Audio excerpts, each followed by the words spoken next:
प्यारे विद्यार्थियों नमस्कार। पुनः आपका इस ऑनलाइन क्लास में हार्दिक स्वागत है, अभिनंदन है। मैं राम खिलाड़ी मीना, सहायक आचार्य अर्थशास्त्र।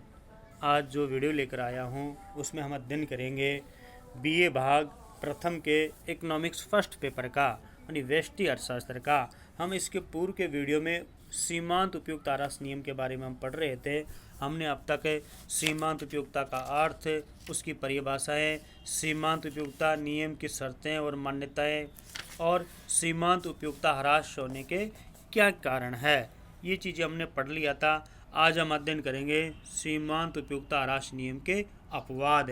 मानी कुछ ऐसी परिस्थितियाँ होती है जिसमें सीमांत उपयुक्तता ह्रास नियम लागू नहीं होता। हमने सीमांत उपयुक्तता ह्रास नियम में पढ़ा था कि अन्य बातें समान रहने पर एक वस्तु के उपभोग में निरंतर वृद्धि करने पर उस वस्तु से मिलने वाली सीमांत उपयुक्तता क्रमशः घटती जाती है और इस घटती हुई प्रवृत्ति को सीमांत उपयुक्तता ह्रास नियम कहते हैं। तो हमने अब तक पढ़ा कि जैसे जैसे वस्तु के हम उपभोग की मात्रा बढ़ाते हैं उसकी सीमांत उपयुक्तता घटती जाती है।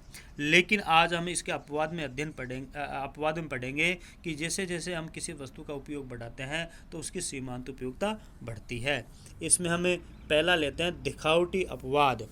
दिखावटी अपवाद में हमें जैसे इसमें भी पहला है कि वस्तु की मात्रा या इकाई अति सूक्ष्म हो तो निस्संदेह ही अतिरिक्त इकाई की सीमांत उपयुक्तता बढ़ेगी। जैसे चैपमैन के अनुसार चाय बनाने के लिए पहले 1 औंस कोयला दिया जाए तो यहाँ पर्याप्त एवं उपयुक्त इकाई नहीं होने से अतिरिक्त इकाई की सीमांत उपयुक्तता घटने के स्थान पर बढ़ेगी। यहाँ हम दूसरी उदाहरण ये ले सकते हैं, एक प्यासे व्यक्ति को हमें 1 चम्मच या बूंद बूंद पानी पिलाए तो जैसे जैसे हम उपभोग की इकाई बढ़ाएंगे वैसे वैसे उसकी सीमांत उपयुक्तता बढ़ेगी। या भूखे व्यक्ति को रोटी का हम सूक्ष्म भाग खिलाए, 1 ग्रास खिलाए तो उस पर भी ये सीमांत उपयुक्तता ह्रास नियम लागू नहीं होगा। दूसरा है दुर्लभ तथा विचित्र वस्तुओं, जैसे पुराने चित्रों, सिक्कों, देश विदेश के टिकटों के संकलन में भी अतिरिक्त इकाई से अधिक सीमांत उपयुक्तता मिलती है। ये अपवाद में मिथ्या है।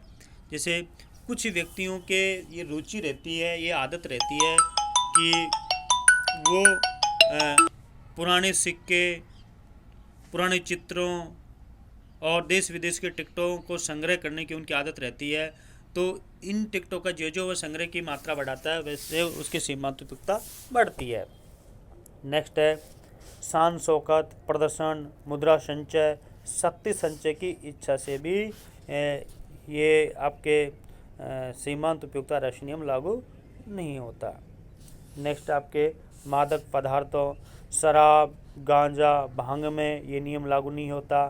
शराब के उत्तरोत्तर प्याले की सीमांत उपयुक्तता बढ़ती है, पर यह भी दिखावटी अपवाद है और हमारी इस मान्यता का उपभोक्ता की मानसिक स्थिति पर कोई परिवर्तन नहीं होना चाहिए। जैसे एक शराबी व्यक्ति को पहले जैसे हमें 1 पैक पिलाएंगे तो उसको संतुष्टि मिलेगी, उसके बाद दूसरे पैक को मिलाएंगे तो पहले पैक की तुलना में उसको दूसरे पैक से अधिक संतुष्टि मिलेगी, मानी उसको नशा होगा।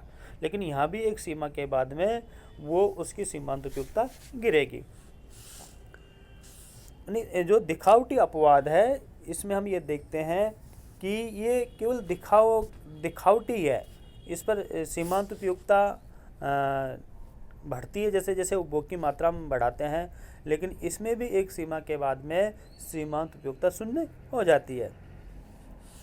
नेक्स्ट है वस्तु या सेवा के प्रयोग में विस्तार, जैसे यातायात, संचार अथवा चिकित्सा सुविधाओं की उत्तरोत्तर इकाइयों से सीमांत उपयुक्तता घटने के बजाय बढ़ती है। जैसे एक शहर में टेलीफोन संबंधों की संख्या 10 थी, अब बढ़कर 100 हो जाती है तो निश्चित रूप से सीमांत उपयुक्तता बढ़ेगी। ये अपवाद भी क्या है, दिखावटी है, क्योंकि हमारे इस नियम की मान्यता है कि वस्तु की मात्रा में वृद्धि एक व्यक्ति से संबंधित है। लेकिन ये जो हम दिखावटी अपवाद पढ़ रहे हैं ये एक व्यक्ति के स्थान पर ये कार्यालय को टेलीफोन कनेक्शन की संख्या को हमको बतलाता है। तो ये तो थे दिखावटी अपवाद। अब है वास्तविक अपवाद। वास्तविक अपवाद में हम लेते हैं पहला रसीली कविता और मधुर संगीत। प्रोफेसर टोजिंग के मतानुसार एक रसीली कविता या मधुर गीत या सुरीला संगीत दूसरी तीसरी बार सुनने में अधिक सीमांत उपयुक्तता महसूस होती है। ये हम सामान्य जीवन में भी अनुभव करते हैं, पर साथ ही ये भी निश्चित है कि निश्चित सीमा के बाद में मानव की ग्राह्य शक्ति सीमित होने से कविता कितनी ही रसीली हो, उसकी सीमांत उपयोगिता घटती है। यहाँ पर टोजिंग क्या कहते हैं कि रसीली कविता और मधुर संगीत जितनी बार हम सुनेंगे उतनी बार ही हमारी सीमांत उपयोगिता बढ़ती है। लेकिन यहाँ भी उन्होंने साथ ये कहा कि 2 बार, 5 बार, 10 बार सुनने के बाद में एक बिंदु ऐसी आएगी जहाँ पर हमारी इस रसीले गाने सुनने की इच्छा नहीं होगी।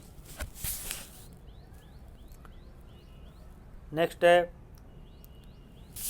कभी कभी वस्तुओं की उपयोगिता दूसरे के पास उस वस्तु की मात्रा पर निर्भर करती है। जैसे महाविद्यालय में शिक्षा प्राप्त करने वालों में कुछ के पास 2 ड्रेस टेरिलोन की है, तो प्रत्येक छात्र भी 2 ड्रेस टेरिलोन प्राप्त करने की रुचि रखेंगे।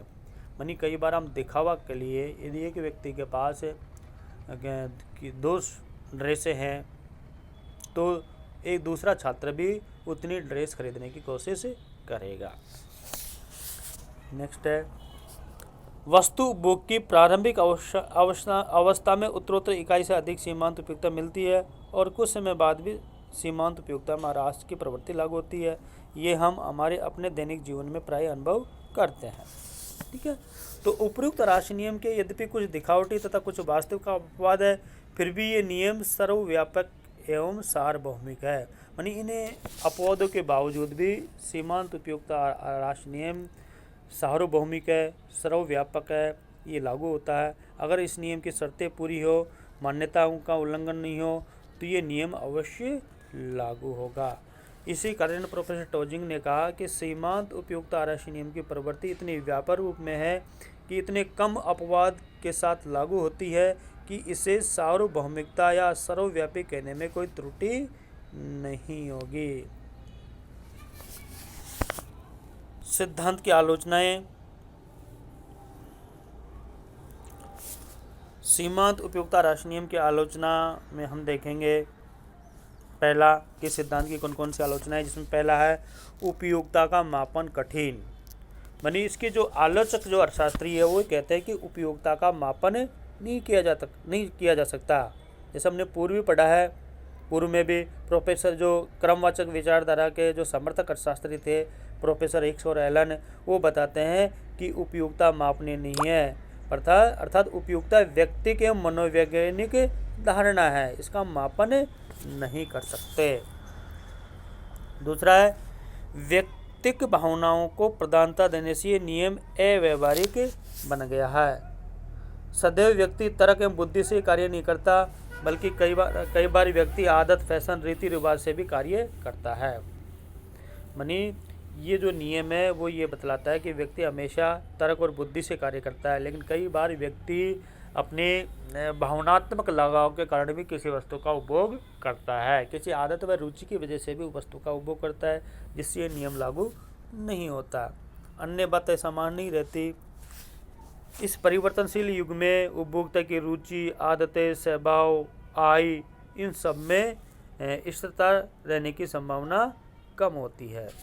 नेक्स्ट है वस्तु की उपयोगिता स्वयं उसकी मात्रा पर निर्भर नहीं रहती, बल्कि उस वस्तु की पूरक एवं स्थानापन्न वस्तुओं की मात्रा पर भी निर्भर रहती है। इसके आलोचक ये कहते हैं कि वस्तु की उपयोगिता न केवल उसकी मात्रा पर निर्भर होती है, बल्कि उसकी स्थानापन्न और पूरक वस्तुओं पर भी निर्भर रहती है। नेक्स्ट है ये नियम व्यष्टि प्रधान है, ये समष्टि की चर्चा नहीं करता।